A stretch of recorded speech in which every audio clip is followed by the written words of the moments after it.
Holy shit!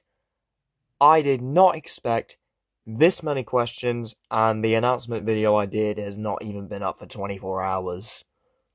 To be fair, most of those questions were given by one person, who I'm growing more and more convinced might be the biggest fan of my animations to ever walk this planet.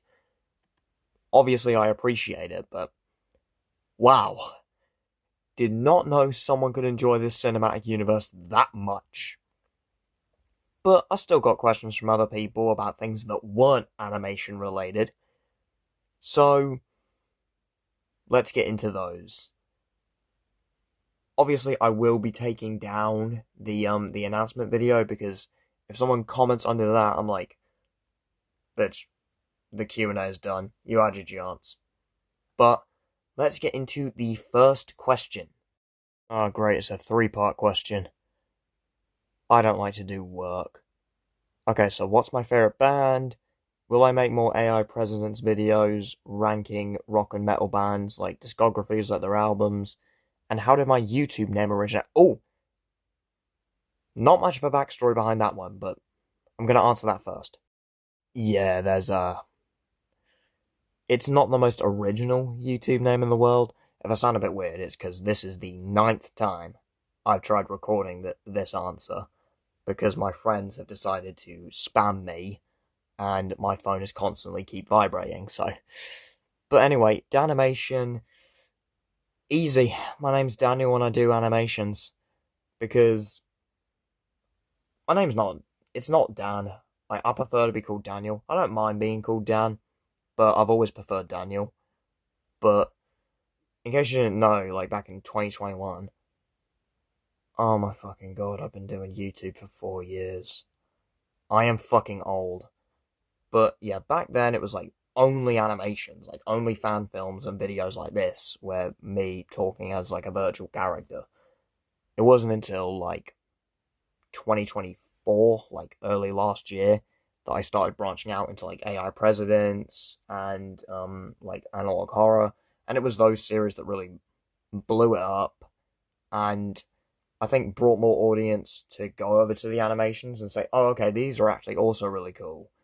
Like, so it brought me from like 250 subs to now what I'm on. I think I'm 867 or something.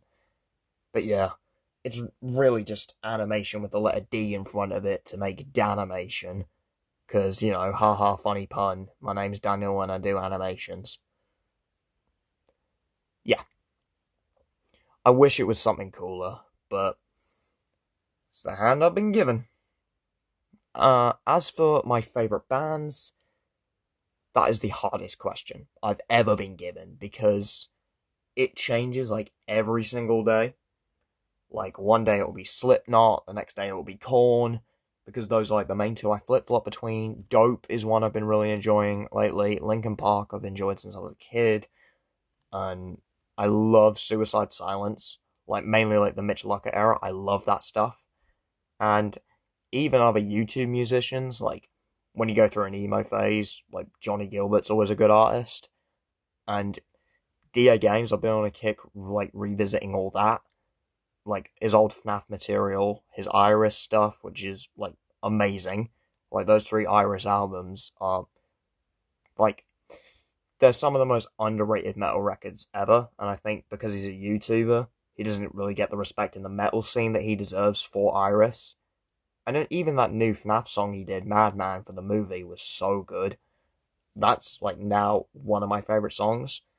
As for ranking metal discographies, yeah, I'm gonna keep doing that. Like, that's like the main thing AI Presidents is about. It's not about like ranking movies and games, because every channel does that. I do that, but yeah. And I always thought like AI Presidents, it used to be really popular. It's still popular. I don't think as much as it will. As much as it was, and I do think eventually the AI president, the AI president's like craze will die out. I do think that I hope it doesn't, because it's one of my favorite trends, because it's actually funny. But yeah, I did metal discography stuff because it was original, No other channel had really done that with bands like Slipknot and Korn. They would only just like rank Metallica, Sabbath, and then call it a day, go on to another video. And yeah, there will be a Suicide Silence video, there'll be a DA Games video, I've already done a Johnny Gilbert video, there'll be a Dope video, there'll be a Nothing Face video, and I don't really care if anyone watches them or they don't listen to those bands. I'm still gonna make them, because those are the artists I enjoy, these are the videos I like to make, I'm gonna do it. And when people like ask me, can you do this band, can you do that band, one thing you should know is I don't take requests for any animation or video. I'll make the video when I want to make it. But when people ask me this stuff, it's either a band I've never heard of, or a band I like but I haven't heard every single one of their albums yet.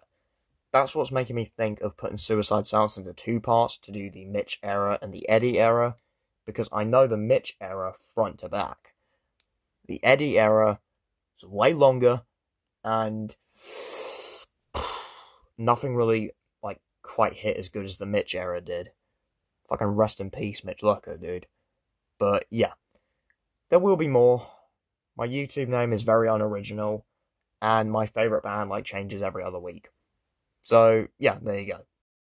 Okay, you've asked this question a few times, but if I make more AI Presence videos, which 100% I will keep making them until this craze dies out. And even after it does, I'll still keep making them and be called a dead memer. But will Marilyn Manson be a guest star on it? I guess because you asked that, because you know, Corey Taylor from Slipknot is one of the main cast members, and he was never a president. Only when it makes sense, or if it benefits the joke. Because I don't want the cast to be so big. And since I took a little bit of a break from it, involuntarily by the way, the AI software that I used for it, it decided to be exclusively paid. So the free users kind of got to be fucked off. So I had to find another one. And since it's only just come back, I've tried to like strip it down to like bare bones of what it used to be. So to keep it largely Obama, Trump, Biden, and Corey Taylor, which is a weird group of people, I'll give you that. And yeah, not have many other characters yet, because I think the most amount of voices I had was the Sonic video, and that video took like way longer than any other AI Presence video to make. So the more voices I put in, the longer the video takes. And again, the characters, for Marilyn Manson, it made sense for him to be in the Marilyn Manson ranking video, and obviously he was in the 2 school episodes. Surprised I didn't get a question about that, because I put that series off for so long. Only 2 episodes. But yeah, only when it benefits the joke or it makes sense for a video. And so far I haven't thought of a joke or a video where it made sense for him to appear. Do I prefer metal concerts or metal festivals? Festivals, without a doubt. I've only been to one. I've been to Download. That was, fuck, where was Download? I've even forgotten where it was this year. But I prefer festivals because instead of just seeing one band, you get to see like loads of bands, and like usually those bands would be headlining like one night somewhere, and this time you get to stay a couple days, see loads of different bands. I went for the final day of Download, so I saw Korn, I saw Spirit Box, I saw Meshuggah, and sometimes when you're at a festival, you have a band who like you barely know, and you're waiting for them to come on, or like you watch them play while you're waiting for the band you really wanted to see come on. In my case, that was watching Meshuggah while I was waiting for Korn to come on, and Meshuggah fucking blew me away. It was, I think, the only time I've fallen in love with a band after seeing them live. So yeah, I prefer festivals, mainly because I prefer standing up at shows, so you can see the stage a lot closer, you're in the crowd, you're in the experience. Doesn't always help when you're getting knocked into, or someone fell over stage diving behind me. Actually no, it was crowd surfing, that he fell over for. But, yeah, and also, at single-use concerts, sometimes it's an indoor venue, which you have seats for. Fucking hate sitting down, because it is so far away from the stage. I saw Slipknot, and Marilyn Manson, and 9 Inch Nails, like, all sitting down. Slipknot, amazing concert, love it. Hated how far back my seat was. I swear to God, Corey Taylor looked like a fucking ant. But, yeah. I love metal concerts, but festival every single time. What makes the villain's tragedy so tragic, and name the villains, please and thank you. Thank you for your manners. I appreciate how polite you are. Usually the YouTube comment section is just a cesspool of people being rude. My comment section is never like that, and thank you for that. But also, I don't really know if you mean villains in my own animations, or villains in general, but I'm gonna say villains in my animations, because I have more control over the story of that then, but I think it would tie into, like, the actual versions of those characters, not my, like, crappy little fan film stop motion adaptations of them. I don't think what makes a villain interesting is how tragic the tragedies are, it's how that tragedy shapes them into a villain. Two great examples of that, at least in my animations, but you can apply this to canon as well, are William Afton and Magneto. So for William Afton, normal family man. Average guy, loved his kids, worked a day job, managed a business, and horrific tragedy in the Bite of 83 took his child away from him. And out of revenge, he kills his best friend's daughter and kills 5 more kids. So he goes deeper into that villainy and ends up killing his own daughter. So he recreates that tragedy, and it drives him into losing his wife, hating his only living son, his only living relative. So that's why I love William Afton's tragedy so much, which sounds kind of cruel against him. But I think what made William Afton's story so interesting is how it saw that a man can go from just a father of 3 kids, a happy husband, a happy father, into one horrific tragedy turning into a monster. That's what I found it so tragic, is the aftermath. It's not the actual tragedy, it's how it shapes the person into a villain. Because if the crying child's head never got bit, so many kids in the FNAF universe, or in my case the Left Forgotten universe, would still be alive. As for Magneto, it's like the whole thing of World War II was that the Germans, or like the Nazis, viewed themselves as superior over the Jews and things, which I'm not going to get into because obviously that's a very controversial topic. But when you're talking about Magneto, World War II is engraved in his origin, and that's why I don't think the MCU could maybe adapt Magneto as well, considering if you don't have the World War II origin, you take away what makes Magneto Magneto, which is he then sees mutants as superior. In losing his mother, and finding out he has these powers, and finding out he can kill basically anyone he wants, I think that's what makes Magneto's tragedy so good, and like so character changing, is that instead of religion being this topic of superiority, for Magneto, it's the topic of human and mutant. So, in a way, Magneto becomes the very thing he hates.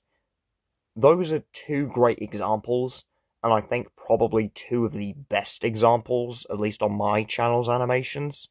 So yeah, William Afton and Magneto, I don't think they're the most tragic villains. They're definitely in the top 10 for my channel, but they're the ones who I think are the best examples of what makes a good tragic villain, is not that you feel sorry for them, you feel sorry for that situation and see what they've become, and the sympathy kind of just goes. Because making a villain, if you can make the villain likable, that's cool, but don't make them likable just because you feel sorry for them. Make them likable because they are an interesting character. And I think in my horror fanverse, William Afton, Magneto, and actually a bit of Freddy Krueger are probably the best examples of that. It's not their tragedies that define their personality, it shaped their ideals, but changed them into complete monsters, and now they own it. Okay, now you're going to see what I meant at the beginning of the video by this person probably being the biggest animation horror fanverse fan on the planet. Because every other question now is from him. And they're all about fan films. So it's, will I ever make a fan film of The Ginger Dead Man, Demonic Toys, Phantasm, Maniac Cop, or Pumpkinhead?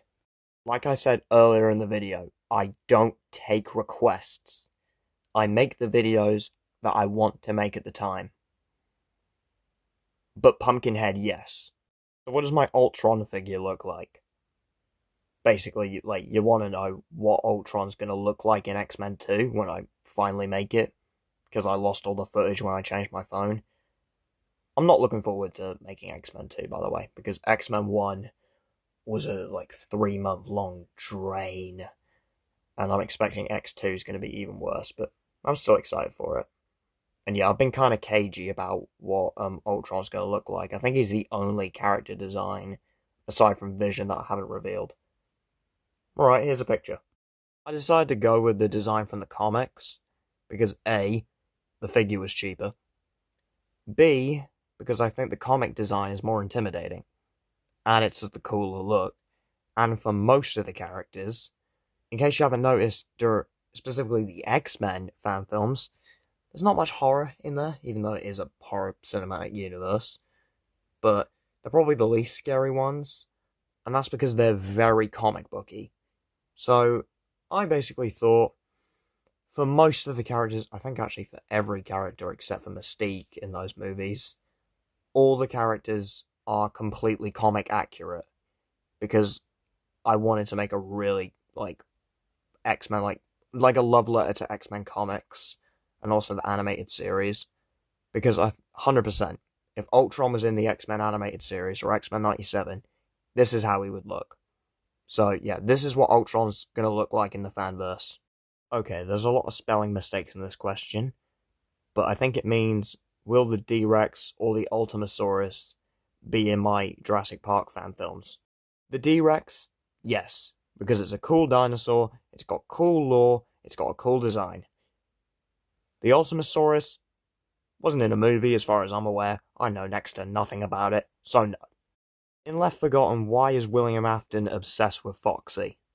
I've already answered this in another Q&A, and I don't know why you're asking this now, considering Foxy hasn't been important to Left Forgotten since season 1, so this obsession hasn't been prevalent, but yes, it is canon that the original birthday party that happened in 1985 that caused the missing children's incident was for Foxy. So that is why Afton is obsessed with just torturing Foxy. Will Green Goblin, Toxin, Riot, and Null... I'm assuming you mean, will they be in another Venom fan film? Green Goblin, yes, he'll be in 3. Hopefully so will Null. Toxin and Riot, don't know. But for Venom 3, it's going to be a multiverse movie. So there will be villains from a universe who, actually have Spider-Man. Because the fanverse Venom doesn't have a Spider-Man. So, yeah. Green Goblin will be in that. And so will other Spider-Man villains like Doc Ock and stuff like that. As for Null, no clue, but obviously, if there's symbiotes there, he is canon. Can you name the members of the Midnight Suns that are going to be in your fan film? That list is very subject to change, but off the top of my head, with the fan films planned and already out, so Man-Thing, which is actually the next Marvel fan film that's going to be out, it's probably going to be out after Silent Hill, or maybe before, I don't know. Captain America, Hulk, Venom, Ghost Rider, Doctor Strange, fuck me, who else? Moon Knight, and I'm really drawing a blank here. Will other Xenomorph hybrids appear? Only if I want to make an Alien 3, and right now there's no plans for that, because there's way too many fan films coming out before I can even touch on another sequel. So, yeah. The answer's a maybe. Will Vision join the X-Men? Ah, someone's been looking at my community polls. Nice, true fan right there. Yes, but not in Age of Ultron, which is X-Men 2. He will in X-Men 3 Days of Future Past. And why that is? Well, that would be a spoiler. Will Boris's origins be explained? Yeah, there will be a flashback in Season 4. Will Tiffany ever appear in a Chucky movie? Yes, don't know when. Waiting for a solo figure of her to come out that I can afford. Another left forgotten question. Is Alice Angel becoming the love interest of Mike Schmidt? Keep watching Season 3 and you might get your answer. But for now, yeah, I can see it going that direction. Depends what the rest of the scripts say. I've kind of forgotten what I've written, until I make it. Sorry. But, again, shipping doesn't really hurt anybody. At least not in my fandom, I don't think. So, if you want to ship it, go ahead. Same thing that I said when you shipped her with William Afton. You want to ship it, go ahead. Because Boris has a canon love interest in Lillian, so... yeah. Anyway, thank you all so much for watching this Q&A. I love doing these. Great questions this time. Now, if you'll excuse me, I'm recording this at about 2 a.m. I've got a headache, I'm on a shit ton of nicotine, and I want to go to bed.